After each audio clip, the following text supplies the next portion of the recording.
Anda tahu nggak bahwa di dunia ini ada sistem pemasaran? Setiap perusahaan yang ingin mencari keuntungan pasti harus menjual produk. Produknya itu bisa berupa barang, bisa berupa jasa, betul? Nah, dibutuhkan sistem pemasaran untuk sampai ke konsumen. Nah, sistem pemasaran itu hari ini saya mau jelaskan kepada Anda.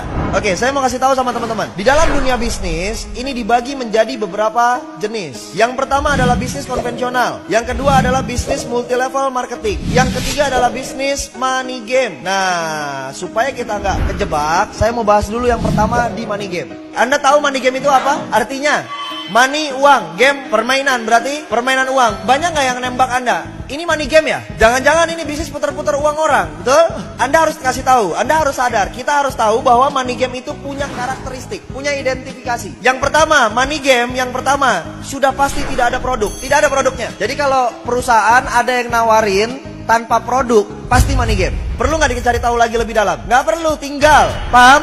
Ada produknya nggak? Nggak ada, sudah.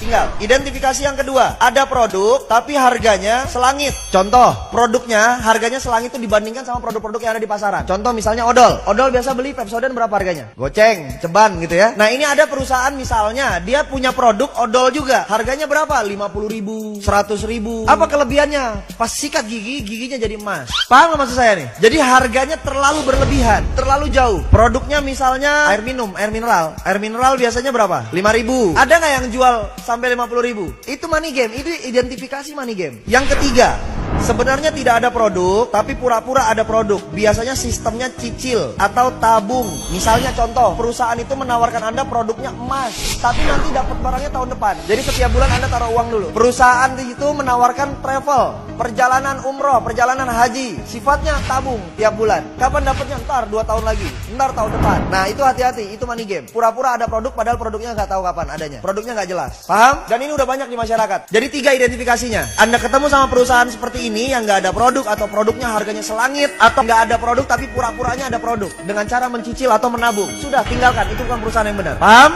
Oke. Kemudian konvensional. Ini yang terjadi di sekitar kita. Pasti ada warung atau toko di sekitar Anda, betul ya? Nah, konvensional ini sistemnya begini. Semua perusahaan tadi saya bilang, semua perusahaan pasti sifatnya melakukan penjualan, betul? Yang dijual apa? Produk. Nah, barang tersebut pasti diproduksi dulu kan? Di mana? Pabrik. Dari pabrik, apakah langsung ke konsumen? Tidak. Dia lari dulu ke distributor besar. Dari distributor besar, dia lari lagi ke distributor kecil. Dari distributor kecil, dia lari lagi ke agen-agen. Dari agen, dia lari lagi ke warung-warung atau toko. Dari warung-warung, baru dia lari lagi ke konsumen.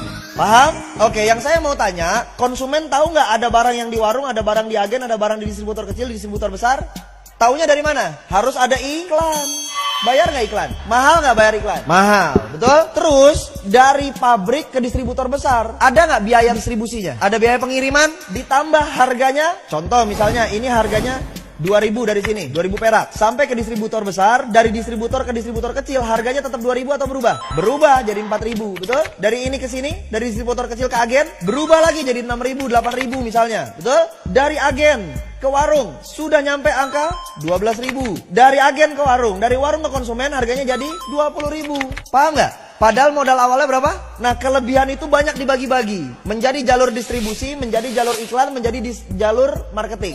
Itu di jalur apa? Konvensional. Semua warung begini. Semua barang yang ada di sekitar Anda begini prosesnya. Rokok begini, sampo begini, sabun begini. Paham? Oke. Saya nggak banyak bahas di situ. Yang saya banyak mau bahas adalah nih, multi level marketing.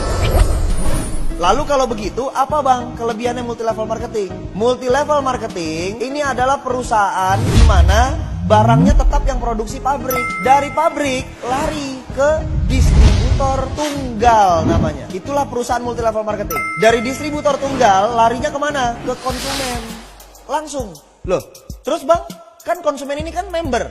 Ya, dia member. Terus member biasanya tugasnya ngapain? Cerita, betul? Akhirnya ada orang yang gabung sama dia, betul ya? Berarti si konsumen ini bisa menciptakan konsumen yang lain ya? Artinya apa? Konsumen ini otomatis garis miring marketing. Berarti konsumen ini garis miring bintang iklan. Berarti konsumen ini garis miring apa? Distributor. Paham? Dari sini konsumen menciptakan konsumen lagi, menciptakan konsumen lagi. Harganya dari pabrik ke distributor tunggal, dari distributor tunggal ke konsumen, ke sini sama semua nggak? Sama. Jadi kelebihan dananya tadi kelebihan-kelebihan dananya tadi, itu dialirkannya kepada siapa? Kepada kita, karena Anda marketingnya, Anda distributornya, Anda bintang iklannya. Berarti kita yang dibayar mahal oleh perusahaan multilevel marketing. Paham?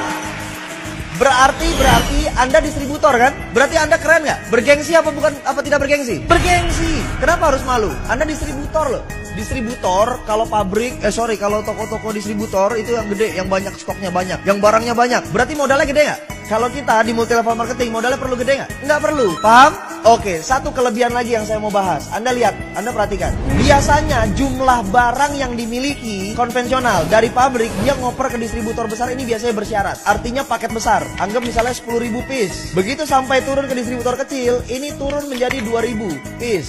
Dari sini turun ke agen misalnya 500. Ke warung-warung misalnya 100. Ada batasan jumlah barang yang dikirimin, stoknya. Berarti pertanyaan saya begini, si warung ini bisa nggak lebih kaya daripada agen? Nggak mungkin orang jualannya cuma 100 tiap hari. Agen jualannya 500 tiap hari. Mungkin nggak dia lebih kaya daripada ini? Tidak mungkin. Agen mungkin nggak lebih kaya daripada distributor kecil? Tidak mungkin. Distributor kecil mungkin nggak lebih kaya daripada distributor besar? Tidak mungkin. Betul? Oke. Sekarang saya mau tanya, multilevel marketing, si konsumen ini jual produk nggak? Jual. Produk siapa yang dijual? Produk perusahaan, bukan produk dia. Punya stok nggak masing-masing? Punya. Stok buat apa? Buat konsumsi, bukan buat dijual. Paham nggak? Stok yang dimiliki member yang bergabung itu adalah stok konsumsi, bukan stok untuk dijual. Yang dijual adalah produk perusahaan. Berarti ada batasan nggak stok barangnya? Tidak ada. Bisa nggak kejadiannya begini? Konsumen yang atas jual cuma 50, konsumen yang bawah jualnya 100. Bisa? Bisa. Siapa yang kaya? Ya dialah yang dapat untung banyak. Yang ini cuma jual atu. Berarti yang lebih kaya yang mana? Yang bawah. Tadi ada kalimat kan? MLM adalah bisnis yang memperkaya yang di... Salah atau benar? Salah. Karena justru multilevel marketing lah yang melawan konsep bisnis memperkaya yang di atas. Kalau konvensional, udah pasti yang atas yang lebih kaya. Kerja di kantor, udah pasti yang atas yang lebih kaya. Gaji staff sama manajer gede mana? Berarti itu yang memperkaya yang di atas. Kalau multilevel marketing, tidak memperkaya yang di atas sama sekali. Oke, berarti kita harus bangga dari perusahaan multilevel marketing. Berikan aplaus yang luar